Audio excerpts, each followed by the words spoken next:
On May 26, 2013, a tugboat was carrying out routine towing duties off the coast of Nigeria when a sudden and powerful swell hit.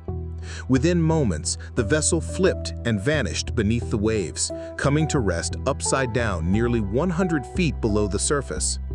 3 days later, a diving team was dispatched to examine the wreck and recover the bodies of the crew. As they moved through the hushed, ghostly interior of the sunken ship, the divers advanced carefully through dark, cluttered passageways. Their flashlights cut through the murky water, illuminating overturned furniture and floating fragments of life left behind. Then, something unexpected occurred. One diver, searching a cabin, reached out and felt a hand. At first, he assumed it was a trick of the mind. No one could still be alive down here. But then he looked again and saw a man, conscious, moving, and reaching back toward him. His name was Harrison Okene. Okene, the ship's cook, had been in the bathroom when the tugboat went down. Amid the chaos, he was swept through the corridors and eventually trapped inside a sealed cabin. By a stroke of luck, a small air pocket had formed at the top of the room, just enough to keep him breathing.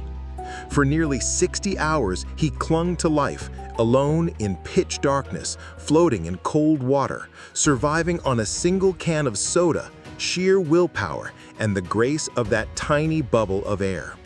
All the while, sharks roamed the waters nearby.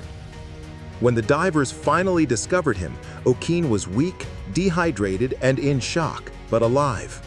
The rescue wasn't straightforward.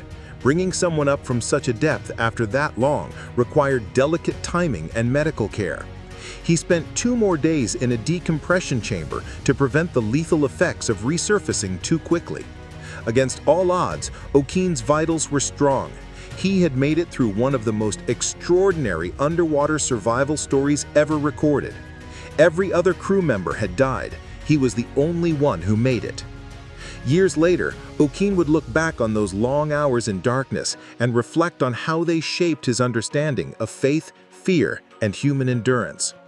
And in an inspiring twist of fate, he would go on to become a trained commercial diver. The ocean that nearly ended his life ultimately led him to his calling.